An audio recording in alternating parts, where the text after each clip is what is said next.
कहानी की शुरुआत होती है और हम एक एडजिन नाम के आदमी को देखते हैं जो कि एक खतरनाक जादुई जेल में कैद होता है। उसके साथ एक होल्गा नाम की लड़की भी रहती है। जब उनकी रिहाई का दिन आता है तब जज उनसे पूछते हैं, हमें कोई ऐसी सच्चाई बताओ जिससे हम तुम्हें रिहा कर सकें।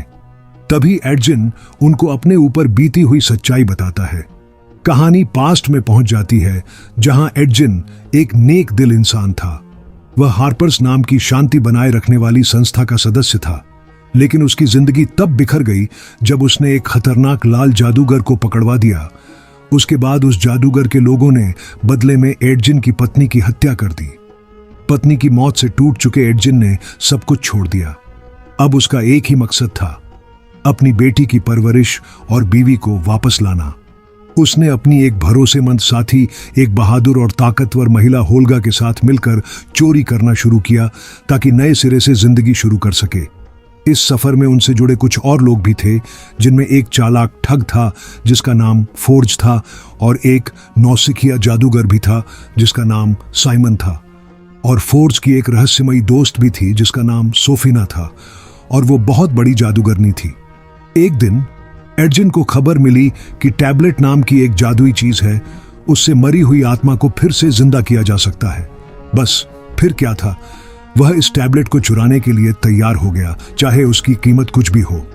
लेकिन यह टैबलेट एक हार्पर्स के किले में छिपा हुआ था, वही संस्था जहां वो कभी काम करता था। जब उन्होंने चोरी करने की कोशिश की तो एडजिन और होल्गा पकड़े गए, क्योंकि सोफिना ने अपने बचाव के लिए समय को रोक दिया था। इसके बाद एडजिन और होल्गा जेल भेज दिए गए। दुखद बात यह थी कि उनके बाकी साथी वहां से भाग निकले। अब एडजिन के दिल में सिर्फ एक ही सवाल था, क्या वह कभी अपनी पत्नी को वापस ला पाएगा।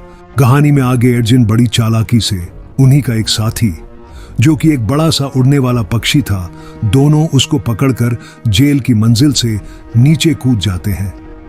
2 साल आर्कटिक जेल में सजा काटने के बाद एडजिन और होल्गा को यह तक नहीं पता होता कि अब उन्हें रिहा कर दिया गया है। वो वहां से भागकर नेवरविंटर पहुंचते हैं, लेकिन वहां उन्हें एक बहुत बड़ा झटका लगता है। फोर्ज, जो कभी उनका साथी था, अब नेवरविंटर का नया शासक बन चुका था। और असली शासक के साथ क्या हुआ ये कोई नहीं जानता था, क्योंकि उसे किसी जादुई ताकत ने एक रहस्यमयी कैद में बंद कर दिया है। फोर्ज अब एडजिन की बेटी कीरा की देखभाल कर रहा है।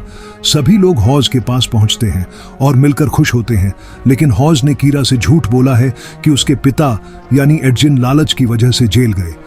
जब ये बात एडजिन को पता चलती है तो एडजिन का दिल तोड़ देती है। थोड़ी ही देर में सच्चाई सामने आती है कि सोफिना असल में एक खतरनाक रेड विजार्ड है, वही रेड विजार्ड जिनके कारण एडजिन की पत्नी मारी गई थी। सोफिना और फोर्ज ने मिलकर ही एडजिन और होल्गा को फंसाया था और इसी कारण उन्हें जेल जाना पड़ा था। अब नेवरविंटर में एक बड़ा आयोजन होने वाला है, जो कि है हाई सन गेम्स, जो कभी बंद कर दिए गए थे, लेकिन फोर्ज ने उन्हें फिर से शुरू किया ताकि शहर में लोग आएं और पैसा आए। इन्हीं खेलों के दौरान सोफिना एडजिन और होल्गा को मरवाने की कोशिश करती है, लेकिन दोनों किसी तरह वहां से बच निकलते हैं। अब उनका एक ही लक्ष्य है, फोर्ज के खजाने को लूटना, कीरा को वापस लाना और टैबलेट हासिल करना, ताकि एक और कीरा को सच बताया जा सके और दूसरी ओर एडजिन अपनी पत्नी को फिर से जिंदा कर सके। इस मिशन में मदद के लिए वो अपने पुराने साथी जादूगर साइमन को ढूंढते हैं। तभी साइमन उन्हें सलाह देता है कि उन्हें डोरिक नाम की एक शक्तिशाली जादुई लड़की को साथ लेना चाहिए, जो साइमन की जीएफ थी, लेकिन उसने साइमन का प्रपोजल स्वीकार नहीं किया था। डोरिक भी फोर्ज से परेशान है, क्योंकि उसने जंगल वाली जाति को खतरे में डाल दिया है। अब ये 4 लोग मिलकर एक असंभव सा लगने वाला मिशन शुरू करते हैं।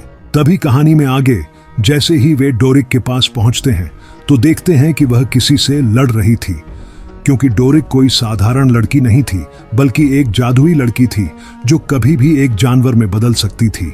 और वह जानवर भी कोई साधारण नहीं था, वो ऊपर से उल्लू और नीचे से सफेद भालू था। बड़ी मुश्किलों से मनाने के बाद डोरिक उनका साथ देने के लिए तैयार हो जाती है। डोरिक फोर्ज के किले में एक मक्खी का रूप धारण करके घुसती है ताकि अंदर की सच्चाई पता कर सके। वो देखती है कि जिस खजाने को लूटने की उन्होंने योजना बनाई है, उस पर मॉडर्न कैनन की शक्तिशाली जादुई सुरक्षा लगी है।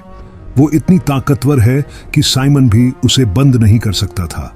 अब उनके पास एक ही रास्ता बचता है, हेल्म ऑफ डिसजंक्शन नाम का एक जादुई हेलमेट जो किसी भी जादुई सुरक्षा को तोड़ सकता है। इस रहस्यमयी हेलमेट को ढूंढने के लिए वे एक कब्रिस्तान जाते हैं। वहां होल्गा के पूर्वजों की कब्रें हैं।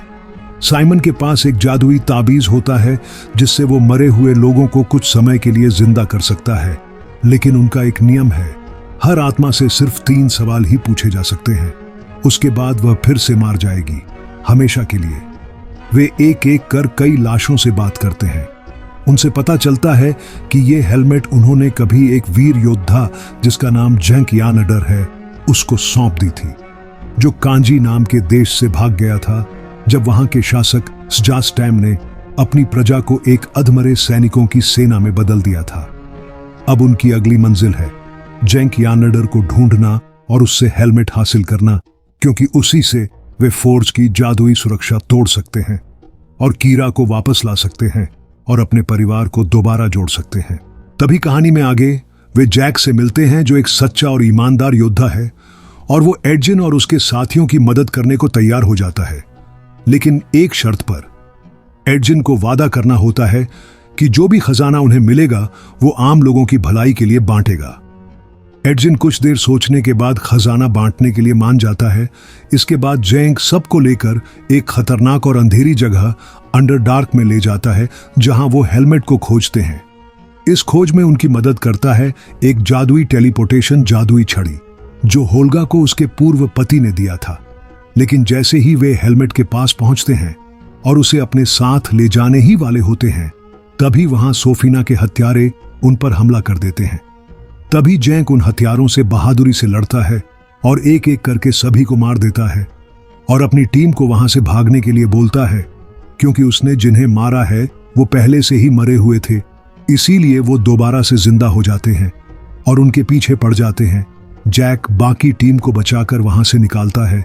तभी वहां एक विशाल ड्रैगन आता है और वो सभी को एक एक करके मारने लगता है।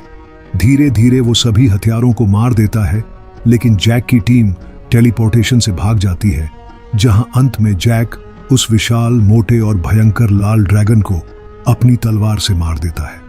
अब हाई सन गेम्स शुरू हो चुके हैं और योजना ये बनती है कि साइमन की मदद से हेलमेट का इस्तेमाल करके खजाने के कमरे में घुसा जाए, लेकिन साइमन अभी भी उसकी शक्ति को पूरी तरह नियंत्रित नहीं कर पा रहा था।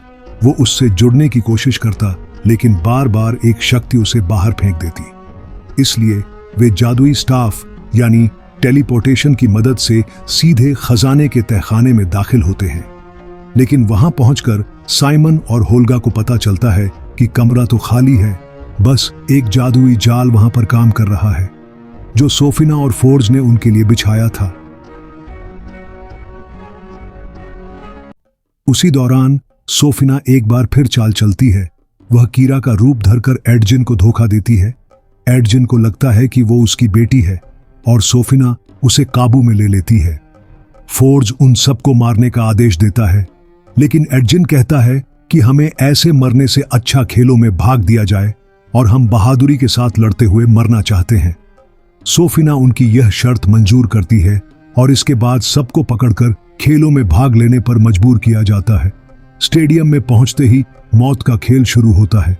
स्टेडियम में उनके जैसी और भी कई सारी टीम थी, जहां एक वैल जैसा राक्षस उनको मार रहा था। तभी डोरिक एक प्लान बनाती है और वे डोरिक की मदद से किसी तरह सब स्टेडियम से भाग निकलते हैं।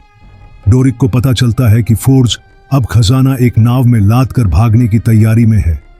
एडजिन और उसके साथी कीरा को फोर्ज से बचा लेते हैं, क्योंकि फोर्ज ने उसे जान से मारने की धमकी दी थी, और फिर पूरा समूह उसकी नाव को अपने कब्जे में ले लेता है, जिस पर सारा खजाना लादा गया था। वे सब उस नाव को लेकर नेवरविंटर से जाने लगते हैं। अब उनका असली बदला और न्याय की लड़ाई शुरू होती है। कहानी में आगे जब एडजिन और उसके साथी नाव लेकर भाग रहे होते हैं, उन्हें एक भयानक सच्चाई का पता चलता है। वे नेवरविंटर की तरफ देखते हैं, जहां सोफिना ने हाइसन गेम्स की पूरी योजना सिर्फ इसलिए बनाई थी ताकि बड़ी भीड़ इकट्ठा हो और वह कांची को तबाह करने वाले श्राप का इस्तेमाल करके उन्हें भी मरे हुए सैनिकों में बदल सके। ऐसे सैनिक जो मरकर वापस से जिंदा हो जाते हैं, जैसे ज़ॉम्बी। अब समय बहुत कम था। टीम वापस लौटती है, इस बार किसी खजाने के लिए नहीं, बल्कि लाखों निर्दोष लोगों को बचाने के लिए। वे टेलीपोर्टेशन स्टाफ की मदद से फोर्ज की चोरी की गई दौलत को नाव से निकालते हैं और फिर हॉट एयर बलून में भर देते हैं, जिससे वो खजाना पूरे शहर में गिर जाता है। पूरा शहर खुशी से झूम उठता है, क्योंकि पूरे शहर में खजाने की बारिश जो हो रही थी।